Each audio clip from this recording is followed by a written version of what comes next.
오늘 말씀 요한일서 2장 12절에서 14절 말씀입니다. 어린 자녀들아, 내가 너희에게 쓰는 것은 너희 죄들이 그분의 이름으로 인해 용서되었기 때문이라. 아버지들아, 내가 너희에게 쓰는 것은 너희가 처음부터 계신 그분을 알았기 때문이라.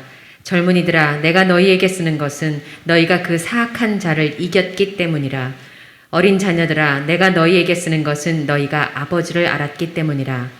아버지들아, 내가 너희에게 쓴 것은 너희가 처음부터 계신 그분을 알았기 때문이라. 젊은이들아, 내가 너희에게 쓴 것은 너희가 강하고 또 하나님의 말씀이 너희 안에 거하며 너희가 그 사악한 자를 이겼기 때문이라. 아멘, 아멘. 제가 개역 개정으로 한번 읽어드리겠습니다. 개역 개정으로. 자녀들아, 내가 너희에게 쓰는 것은 너희 죄가 그의 이름으로 말미암아 사함을 받았으며, 아비들아, 내가 너희에게 쓰는 것은 너희가 태초부터 계신 이를 알았으며, 청년들아, 내가 너희에게 쓰는 것은 너희가 악한 자를 이기었습니다. 아이들아, 내가 너희에게 쓴 것은 너희가 아버지를 알았으며, 아비들아, 내가 너희에게 쓴 것은 너희가 태초부터 계신 이를 알았으며, 청년들아, 내가 너희에게 쓴 것은 너희가 강하고 하나님의 말씀이 너희 안에 거하시며 너희가 흉악한 자를 이기었습니다. 아멘. 오늘 본문을 찬찬히 이렇게 살펴보시면 반복을 통한 메시지 강조법이 사용되고 있다는 것을 발견하시게 될 겁니다. 강조하는 법이 부정을 통해서 더 강조하는 방법도 있고, 반복을 통해서 강조하는 법도 있고, 점층법적 방식으로 점점 강하게 표현하는 방식으로 강조하는 법도 있습니다. 근데 여기서는 반복을 통해서 전하고자 하는 말씀을 지금 강조하고 있는 겁니다. 12절, 13절에서 밝힌 내용을 14절에서 다시 반복하고 있는 구조입니다. 아이들아, 아버지들아, 그리고 젊은이들아. 그리고 14절에 가서 다시 반복하는 거예요. 아이들아, 아비들아, 청년들아, 이렇게 하고 있어요. 사도 요한은 신자들에게 이 세 가지 칭호를 통해서 세 가지 면에서 성장해야 할 것들을 말하고 있는 겁니다. 첫째는 자녀입니다. 아이입니다. 두 번째는 아비입니다. 셋째는 청년입니다. 젊은이입니다. 그런데 많은 분들이 세 종류의 신자를 말하고 있다고 이해하고 있어요. 이 사람은 아이 신자, 저 사람은 청년 신자, 저 사람은 아비 신자, 이런 식으로 이해를 하고 있다 하는 겁니다. 그리고 어떤 이들은 이렇게도 얘기합니다. 이것은 신자의 성장 3단계를 뜻한다, 그렇게 생각하는 겁니다. 아이 단계, 청년 단계, 그리고 아버지 단계. 신앙이라는 것은 하는 것은 아이 단계부터 아버지 단계까지 성장하는 것이다. 그래서 이 말씀을 그렇게 이해하고 있는 분들이 많다는 겁니다. 그런데 이것은 신앙의 성장 단계를 가리키고 있지 않습니다. 어떤 성도는 자녀 수준의 상태고, 어떤 성도는 아비 수준이고 청년 수준이고 하는 것을 말하는 것이 아니라는 말씀입니다. 만약 그것이 맞다면 이렇게 표현해야 합니다. 12절 13절에서 아이가 먼저, 자녀가 나오죠. 먼저 아이 다음에 청년이 와야 하고 그 다음으로 아버지가 마지막에 오는 게 맞습니다. 그래서 이렇게 단계로 성장하는 것이다, 이렇게 기록하는 것이 맞는데 12절 13절은 그렇게 말하고 있지, 순서를 잡지 않아요. 첫 번째 아이를 얘기하고, 두 번째 아버지, 아비를 얘기하고, 그 다음에 청년이 마지막에 오는 순서로 기록되어 있습니다. 그리고 다시 14절에서 반복하면서 자녀가 먼저 나오고, 그 다음에 맨 마지막에 청년이 나오고, 그 가운데로 아비가 또 오도록 배치함으로써 이 말씀이 신앙의 성장 단계를 보여주는 것이 아니라 하는 것을 보여준다, 이렇게 정리하시면 되겠습니다. 이건 신앙의 성장 단계가 아닙니다. 누구는 아이 단계고 누구는 청년 단계고 누구는 아비 단계다. 이 얘기를 하는 게 아닙니다. 그렇다면 이 말씀은 어떤 의도를 가지고 기록된 것일까 하는 점입니다. 지금 사도 요한은 신자 한 사람이 가지고 있는 각각 다른 세 가지 위치와 관계에서 다른 역할을 하고 있는 것을 말하고자 하고 있는 겁니다. 예를 들어서 저는 여기서 목사입니다. 제 아내에게는 남편입니다. 제 자식에게는 아버지입니다. 한 존재이지만 각각 다른 위치, 각각 다른 관계 속에서 다른 역할을 하고 있습니다. 바로 이처럼 이 한 사람의 한 분 한 분의 성도들이 각각 아비 역할, 청년 역할, 아이의 역할과 특성을 가지고 있다. 이것을 지금 강조하고 있다. 이렇게 이해하시면 되겠습니다. 그렇기 때문에 모든 성도들은 세 가지 역할, 아비, 자녀, 청년을 통해서 각자 하나님께로부터 받은 은혜가 무엇인지 이것을 깨달아야 한다라고 사도 요한은 지금 권하고 있는 겁니다. 2002년이 됩니다. 우리 교회가 이곳에 자리를 잡을 해가 2002년입니다. 서울 월드컵에서부터 현대 축구는 멀티플레이어 축구 혹은 토탈 사커가 되어야 한다. 그렇게 주장하는 말들이 많았습니다. 이게 무슨 말이냐면 멀티플레이어는 전원이 공격하고 전원이 다 수비하는 아주 빠르고 효율적인 축구를 의미하는 겁니다. 축구에서 한 선수가 여러 포지션을 탁월하게 소화할 수 있어야 토탈 사커, 유능한 다기능 선수라 할 수 있습니다.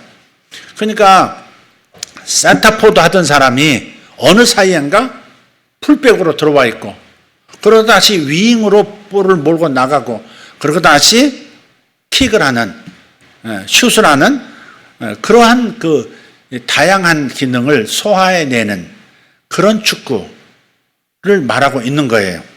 우리나라에서는 첫 번째로 대표적인 선수를 박지성이라고 그럽니다.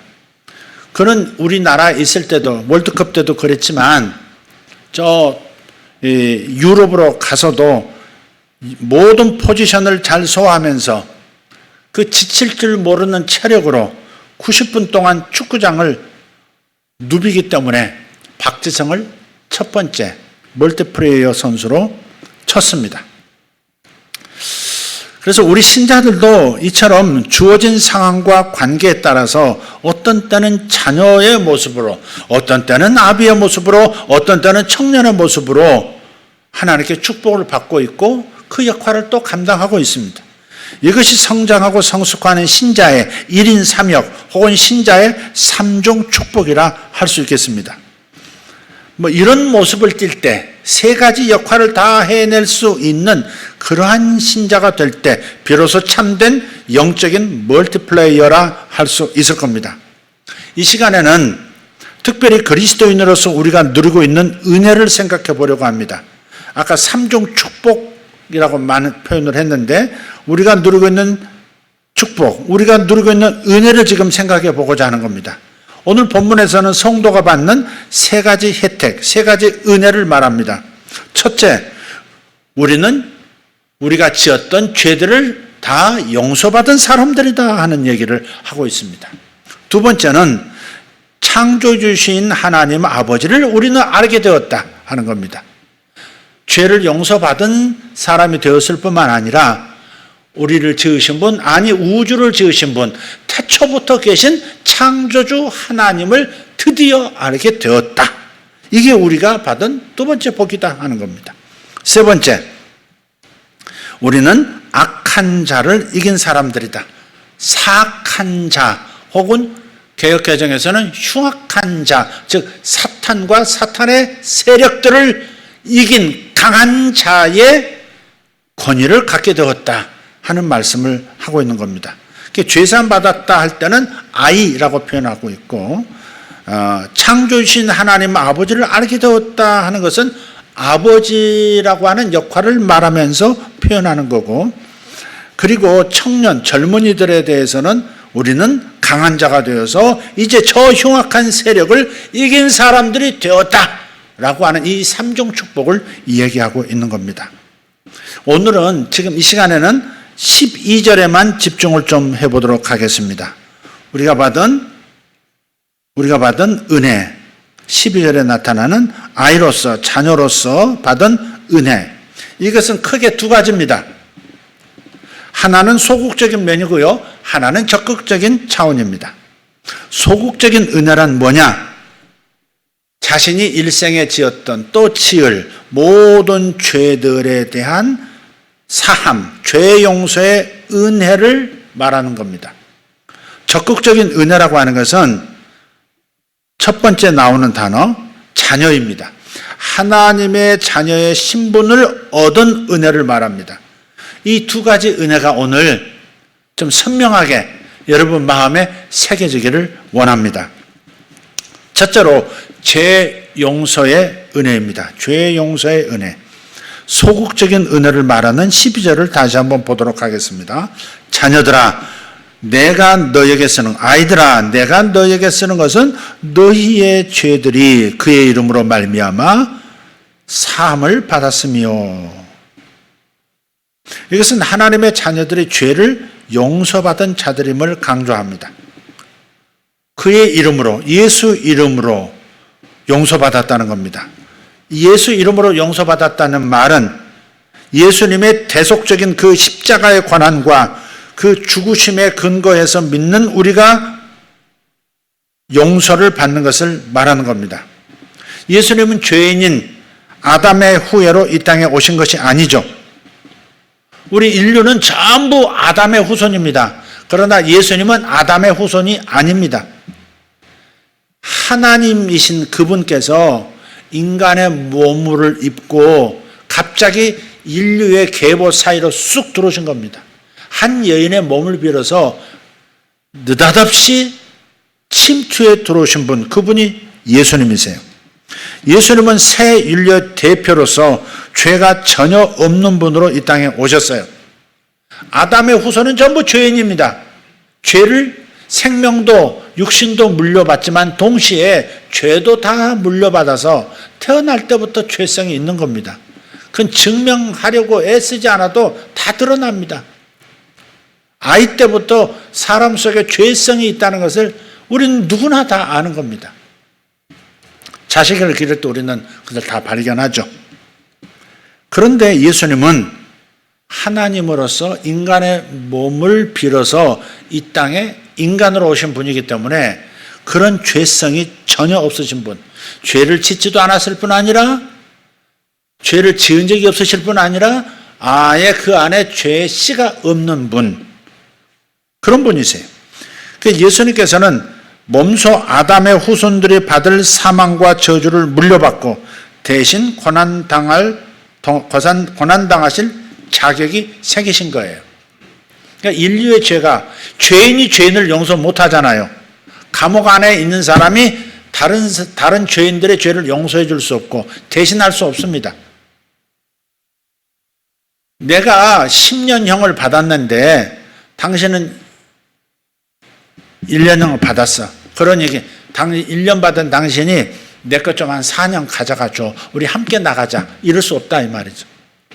죄는 죄인의 죄를 용서할 수 없습니다. 죄가 없는 이들, 감옥 바깥에 있는 이들, 죄의 세력 바깥에 있는 의인이 죄인들을 대신해서 죄사함을 나눠줄 수가 있는 겁니다.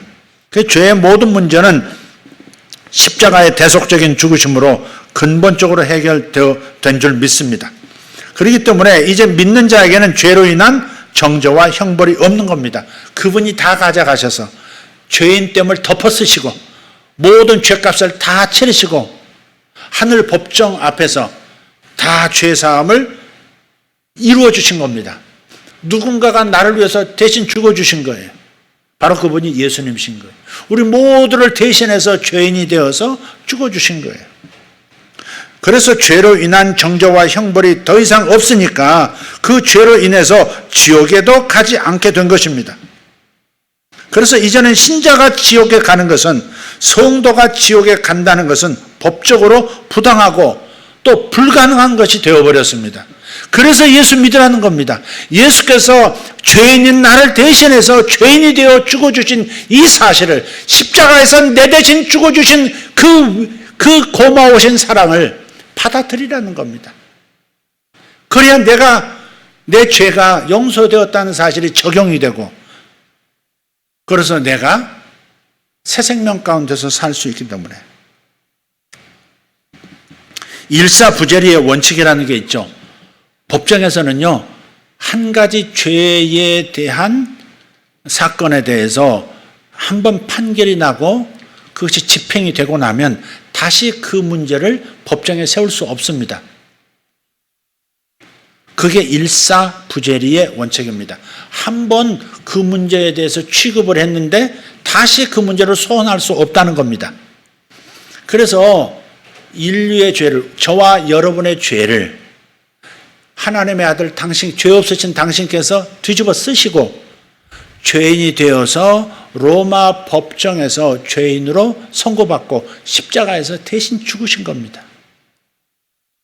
이게 일사부재. 땅에서는 로마 법정이 그를 죄인으로 몰아 죽였지만 하늘 법정에서도 그 문제는 중요한 것은 상위 법정에서 너무너무 중요한 거예요. 인류가 다 각자의 죄로 인해서 정죄받고 심판받고 그리고 지옥 불못으로 떨어져야 하는 운명인데, 하나님의 아들께서, 죄 없으신 그분께서 우리 모두의 죄를 짊어지시고, 하나님께서 우리의 모든 죄를 짊어지시고 당신 자신이 죄인이 되어서 죽어주셨단 말이에요. 죄의 형벌을 받으셨단 말이에요. 그러니 우리를 가지고 우리를 들고 다시 하늘 법정에서 너 죄인이니까 너 심판받고 지옥 가야 돼, 이럴 수 없다 이 말이에요. 이게 일사부재리 원칙입니다. 예수께서 모든 일을 해결해 주신 것을 우리가 이해하고 깨닫고 정말 믿음으로 받아들이면 자기가 구원받은 것을 경험하게 됩니다. 그래서 예수를 믿으라는 겁니다. 다른 이유가 아닙니다. 그래서 예수를 믿으라는 겁니다. 예수를 믿으라는 말은 예수께서 내 대신 행해 주신 그 일을 바로 나를 위해서 해 주신 것으로 받아들이라 하는 겁니다. 그 옛날 미국에서 있었던 일이라고 그러죠. 두 형제가 있었는데 한 사람은 정말 성실하게 살다가 미국 대통령 후보의 캠프에 들어가서 열심히 뛰었고 그이가 대통령이 됐어요. 너무 수고한 그에게 내가 당신을 위해서 무엇을 해주랴 대통령으로서 물었습니다. 요청하라. 근데 다른 한 형제가 있지 않습니까? 그 형제는 너무 격기를 많이 간 거예요. 그래서 심지어는 강도에 살인에, 그래서 사형 선고까지 받은 잔혹한 살인을 저지른 사람이 되어서 감옥에 들어가서 사형 선고를 받고 대기하고 있는 입장이었습니다. 제가 한 가지만 구하겠습니다. 제 형제가 하나 있는데 그 형제 살려주십시오. 사면권을 행사해 주십시오. 그래서 대통령이 그걸 받아들이고 사면권을 이렇게 행사를 한 겁니다. 그래서 집행인이 감옥을 찾아갔어요. 당신 대통령 사면했다. 나와라. 그런데 안 받아들이는 겁니다. 싫다고. 전해달라고. 나는 싫다고. 거절하면 그냥 가야 되는 겁니다. 그래서 우리가 예수를 믿는다는 것은 내 대신 죽어주신, 내 죄값을 대신 치러주신 그분의 수고를 받아들이는 겁니다. 법적으로 받아들이는 거예요. 그게 믿는 겁니다. 예수께서 행하신 하늘 아버지 앞에서 행해 주신 그 일을 내가 받아들일 때 예수님의 그 의로우심이 우리에게 오고 우리는 죄사함 받고 자유를 얻는 거죠. 그것이 죄의 용서의 은혜입니다. 자녀들아, 내가 너희에게 쓰는 것은 너희 죄가 그의 이름으로 말미암아 사함을 받았으며.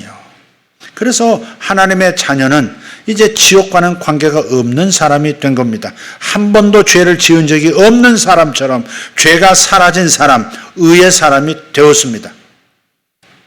여러분이 현실 속에서 마음이 실수하고 몸이 실수해서 죄를 지을 수 있습니다. 그러나 우리 예수께서, 우리 하나님이신 예수님께서 우리 일생에 그 죄를 다 끌어다가, 죄값을 끌어다가 가져가셨다는 사실을 생각하시고, 내가 실수해서 넘어질 수 있지만 마음을 돌이켜 죄 용서해 주신 하나님께 감사하고 다시 일어나서 죄 짓지 않는 사람으로 나아가는 저와 여러분 되기를 바랍니다. 참고로 구원받은 신자들이 구원에서 떨어져 나간, 다른 말로 하면 다시 지옥 갈 수밖에 없는 경우가 딱 한 가지가 있는데, 그건 다음 주에 말씀을 드리도록 하겠습니다. 딱 한 가지가 있습니다. 히브리서 10장 17절 18절에 보면 이렇게 말씀합니다. 또 그들이 죄와 그들의 불법을 내가 다시 기억하지 아니하리라 하셨으니, 그러니까 이런 겁니다. 예수께서 죄의 용서를, 우리의 죄를 대신해서 죽어주시고 형벌을 받으셨기 때문에 하나님은 더 이상 우리들의 죄와 우리들의 불법을 다시 기억하지 않는다는 겁니다. 하나님은 기억하시지 않는다는 거예요. 이것들을 사하셨은즉 다시 죄를 위하여 제사 드릴 것이 없느니라. 그러니까 예수님께서 십자가에서 한 번 죽으심으로 영원한 속죄 제사를 드렸기 때문에 다시 죄 사함을 받을 수 있는 어떤 속죄 제사를 또 드릴 필요가 없고 또 다른 일을 할 필요가 없다 하는 겁니다. 예수님께서 십자가 위에서 받으신 율법의 저주와 형벌, 그것은 마지막 심판날에 저와 여러분 모두가 받아야 할 심판이었습니다. 그런데 그분이 지셨다는 거죠. 이게 비유가 달린지 모르겠는데 이렇게 말씀 드려볼게요. 실제로 적용하는 문제입니다. 산불에 비유하면 쉽게 이해할 수 있지 않을까 싶어서 이 말씀을 드려요. 커다란 산불이 일어나서 나를 향해 사납게 몰려오고 있다. 불이 몰려오고 있다. 한번 가정해 보세요. 산행 중에 산에 불이 일어났어요. 이 산불에서 살아남는 방법으로 무엇을 선택해야 합니까? 맹렬한 속도로 다가오는 대화재의 재앙에서 살아남는 그 유일한 방법은 이런 겁니다. 화재가 지나간 자리로 가든지, 탈 것이 다 타버린 자리로 가면 되는 겁니다. 네. 만약 그 자리로 이동이 안 되면 내 주변에 불이 몰려오기 전에, 가까이 오기 전에 내 주변의 넓은 지역을 먼저 불로 의도적으로 태우는 겁니다. 내가 서 있는 주변을 다 태워버리는 거예요. 그러면 이미 불에 타버린 곳은 더 이상 탈 것이 없기 때문에 큰 불이 다가와도 해를 받는 일은 없게 되는 것입니다. 가끔 영화를 보면 그런 장면들이 나와요. 그와 같습니다. 예수께서 이미 내 죄를 십자가에서 태워버리신 겁니다. 그 자리로 들어오라는 겁니다. 예수께서 죄를 태워버리신 그 십자가의 자리로 들어와 버려라. 그게 바로 예수 믿는 겁니다. 예수님께서 십자가 위에서 심판의 불을 받으신 것이 이와 같은 거예요. 십자가에서 그의 백성의 죄로 인해서 심판의 불에 타셨기 때문에 마지막 심판의 불이 더 이상 예수 믿는 사람들에게는 붙을 수가 없다 하는 겁니다. 그래서 로마서 8장 1절에 이렇게 선포합니다. 그러므로 이제 그리스도 예수 안에 있는 자에게는 결코 정죄함이 없나니. 정죄한단 말이에요. 너 죄인이야. 너 지옥 가야 돼. 그게 심판하는 거. 그게 바로 정죄입니다. 정죄. 죄를 정한다 이 말이죠. 네, 죄를 정한다. 형벌과 정죄는 다른 말입니다. 형벌과 정죄는 다른 말이에요. 정죄는 당신 사형, 당신 10년 이렇게 때리는, 형을 때리는 것을 이제 정죄라고 하고요. 심판이라고 하고, 형벌이라고 하는 것은 집행하는 겁니다. 법정에서 법정에서 선포된 죄의 무게를 저 감옥에 들어가서 다 치러야 되는 거, 그게 바로 형벌입니다. 그러므로 이제 그리스도 예수 안에 있는 자에게는 결코 정죄함이 없나니. 여러분, 이 구절은 여러분 마음에서 항상 새기시고 항상 선포하실 수 있기를 바랍니다. 나에게는 결코 정죄함이 없다. 왜냐? 내가 예수 안에 있기 때문에 그렇다. 내 안에 예수께서 계시기 때문에 그렇다. 나는 예수께서 내 대신 죽어주신 그 사건 안에, 그 사건을 받아들이고 그 사건 안에 나는 서 있다. 나는 예수 믿는 사람이다. 그러니 결코 하나님이 나를 정죄하지 않으실 것이다. 지옥 형벌은 나와 상관이 없다. 이렇게 선포할 수 있기를 바랍니다. 아멘. 네, 이렇게 지옥의 형벌이 없다라고 확신하면서 그렇게 살아야 자유를 가지고 사는 겁니다. 네, 예수 믿는데도 내 죄가 용서됐나 안 됐나 긴가민가하고 자기 내면의 상태, 마음의 상태에 따라서 구원이 왔다 갔다 하는 그런 흔들리는 연약한 존재가 되어서는 안 됩니다. 마음이 강해야 합니다. 하나님의 말씀으로 강해져야 합니다. 그래야 사탄의 정죄를 이길 수 있습니다. 사탄의 공격을 이길 수 있는, 흉악한 자를 이길 수 있는 사람들이 되는 거예요. 이 첫 번째 스텝을 잘 밟으셔야 하는 거예요. 로마서 8장 32절에 진리를 알지니 진리가 너희를 자유롭게 하리라 그랬어요. 진리가 뭡니까? 예수께서 내 대신 죽어주셨다. 예수께서 내 대신 죽어주셨다라고 하는 이 복음이 진리인 겁니다. 진리를 너희들이 깨달을지니, 진리를 경험하게 될지니 진리가 너희를 자유롭게 하리라. 죄에서 자유함을 얻은 사람이 가장 강한 사람입니다. 사람마다 정죄감이 있고요, 사람마다 수치감이 있어요. 죄를 지었다고 하는 그 정죄감도 무서운 거지만 그 정죄감이 있다고 하는 그 수치, 내가 죄를 지은 은밀한 죄가 있다고 하는 이 수치, 사람을 망가뜨리는 거거든요. 왜 사람이 악몽을 꾸면서 벌떡 밤중에 일어나야 합니까? 수치감이 있습니다. 그 안에 정죄감이 있습니다. 자기가 자기를 옥죄는, 자기가 자기를 용서하지 못하는 무언가가 있는 겁니다. 그래서 용서받았다, 예수께서 이미 용서하셨다는 사실을 확신하고 확인하고 매일매일 선포하면서 가는 것이 여러분이 자유로운, 영혼의 자유를 얻고 살아가는 데 매우 중요한 것이다 하는 것을 말씀드려요. 그래서 이 은혜를, 이 진리를 날마다 묵상하면서 감사하시기를 권합니다. 12절 다시 한번 읽겠습니다. 자녀들아, 내가 너에게 쓰는 것은 너희 죄가 그의 이름으로 말미암아 사함을 받았으며, 이것을 믿는 사람, 이게 믿어진 사람, 이게 믿어진 사람, 이 사람이 세례를 받는 것이고, 이 사람이 주의 일을 할 수 있는 것이고, 이 사람이 하나님 나라에서 자기 몫을 해낼 수 있는 겁니다. 자기 정죄에서 벗어나지 못한 사람, 죄의 삶을 받았다는 사실을 확신하지 못하는 사람은 유용하게 쓰임받을 수가 없습니다. 항상 자기 마음에 정죄가 있고 자기 부끄러움이 있고, 이런 상태로는 크게 쓰임을 못 받습니다. 그래서 이런 죄사함의 은혜는 사람의 관점에서 볼 때 엄청난 은혜인 겁니다.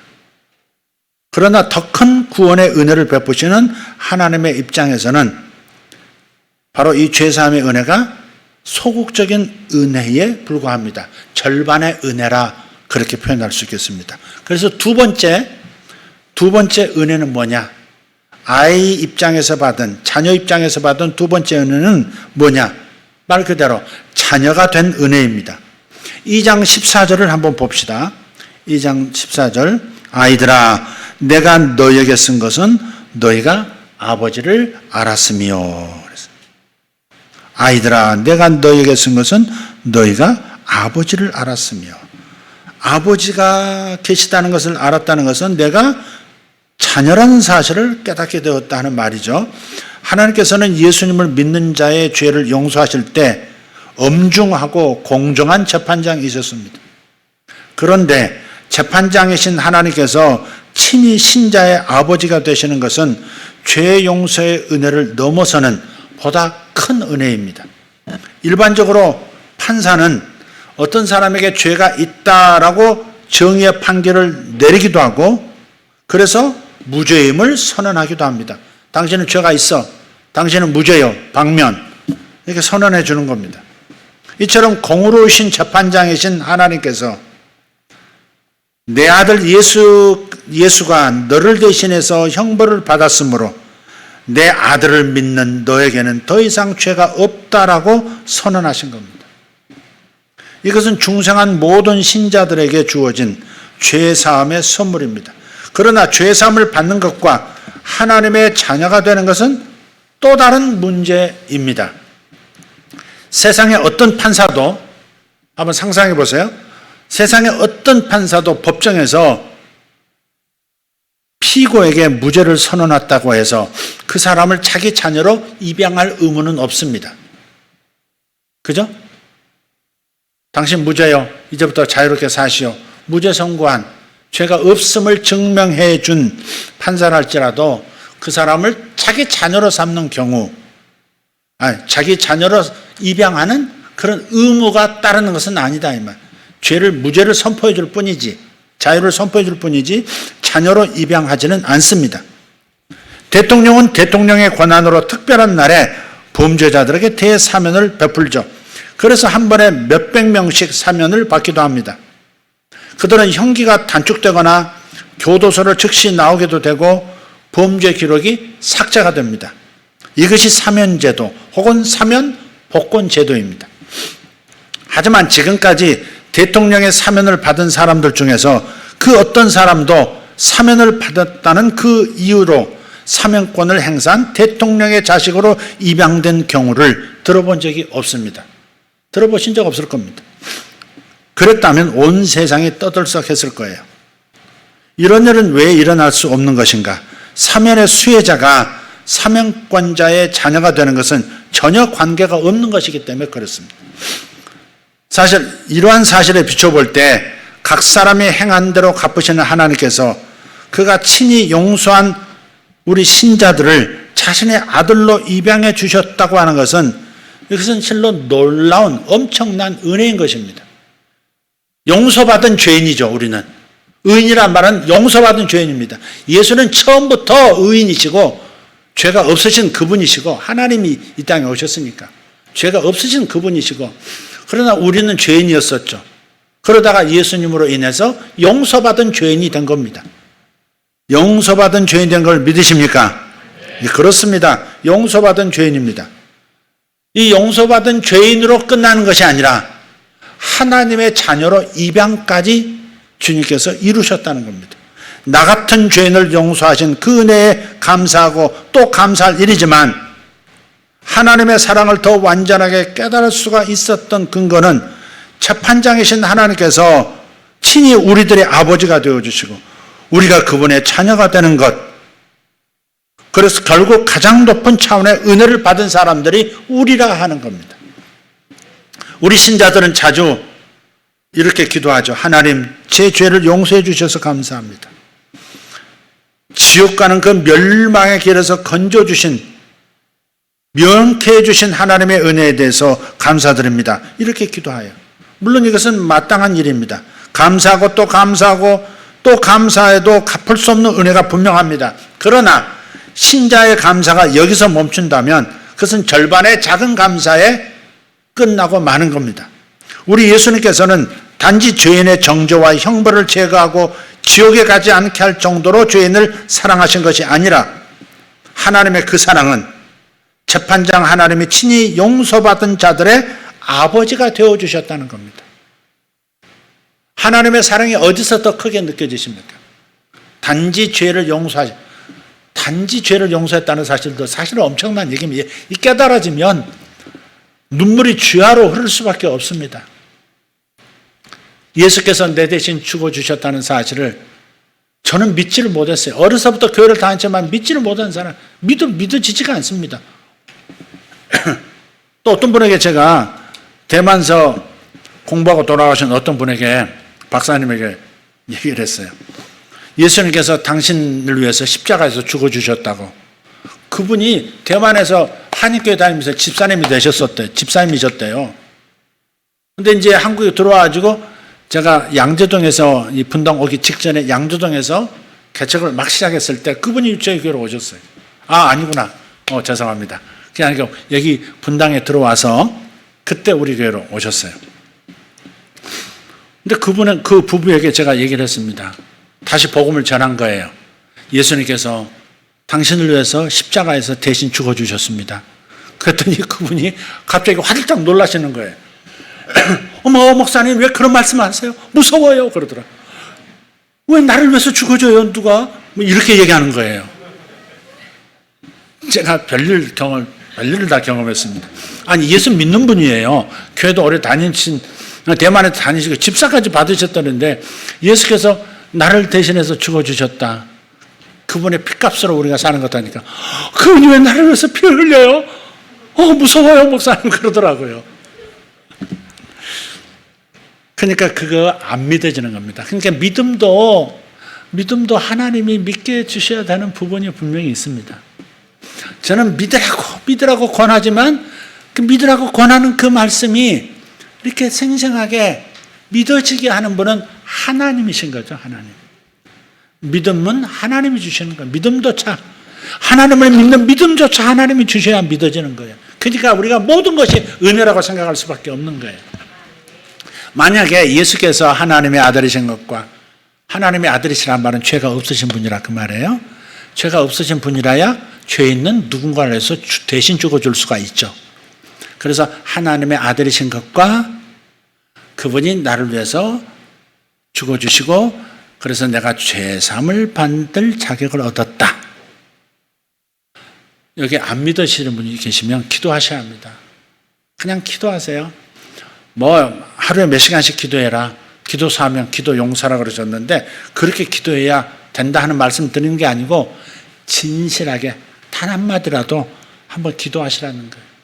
좀 믿어지게 해 주십시오. 깨닫게 해 주십시오. 저는 어느 순간에 한마디 딱 기도로 하나님을 만났거든요. 어느 순간에. 하나님을 자꾸 찾았던 것 같은데 내가 어려서 믿었던 그 하나님이 내가 찾고 있는 그 신인 것을 몰랐던 거예요. 하나님, 당신이 살아있는 것을 좀 알게 해주든지 아니면 아무것도 생각하는 바보가 되게 해주세요. 그 한마디 기도를 진짜 진실하게 했어요. 진실하게. 교회도 안 다닐 때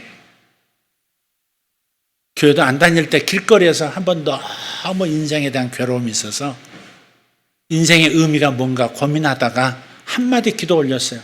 신이여, 당신이 살아있는 것을 좀 알려주든지 아니면 웃고 사는 바보처럼 살게 해주든지 둘 중에 하나 해달라고. 근데 하나님이 응답을 하셨어요. 저를 찾아오시고 불러주셨어요. 어찌됐든 우리가 죄의 용서만 받은 게 아니고 뭘 받았다? 하나님의 자녀가 되는 그 축복까지 받았다. 무엇이 더 큰 겁니까? 둘 다 중요한 거죠. 죄의 사함 받은 걸로 끝난 게 아니라 하나님의 자녀로 입양이 되었다. 입양이 되었다는 말은 아버지의 모든 것이 이제 나의 것이 될 수 있다 하는 얘기이기도 합니다. 어쨌든 오늘 우리가 기억할 것은 너희 아이들아, 너희 자녀들아, 여기 자녀들은 어린 자녀를 말하는 게 아니라 하나님의 자녀들아, 너희가 죄사함 받은 것과 너희가 나의 자녀로 입양된 것, 이 은혜를 깨닫고 그 은혜 속에서 살기를 바란다. 이 말씀을 지금 하고 계신다는 것을 놓치지 말자 하는 겁니다. 고린도후서 6장 1절에 이런 말씀이 있습니다. 사도 바울은 은혜를 헛되이 받지 말라 그랬어요. 은혜를 헛되이 받지 말라. 비가 그렇게 오는데 장독 뚜껑을 덮어놓고 있으면 물 한 방울도 들어갈 수가 없다. 물 한 방울도 담을 수가 없다. 그러니까 은혜를 헛되이 받지 말라는 말은 뚜껑 열고 은혜를 받아라, 수용해라 그 말입니다.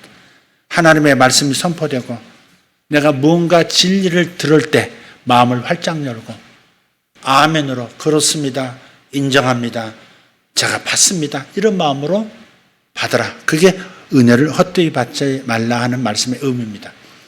여러분 하나님의 자녀들이여, 당신이 죄사함 받은 것을 믿으시기를 바랍니다.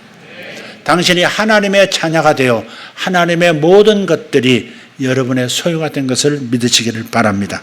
기도하겠습니다. 고맙습니다. 성도가 누리는 두 가지 은혜에 대해서 오늘 요한일서 2장 12절 말씀 한 구절로 우리가 살펴 깨달아 보고자 했습니다. 오늘 선포된 말씀이 저들에게 진리로, 인생의 가장 중요한 진리로 부딪히기를 원합니다. 생각나지기를 원합니다. 오늘 들었던 이 말씀이 인생의 어느 순간에 선명하게 깨달아지고 매일매일 붙잡을 수 있는 진리로 하나님 은혜가 되어 나타나기를 원합니다. 예수님 이름으로 기도합니다. 아멘.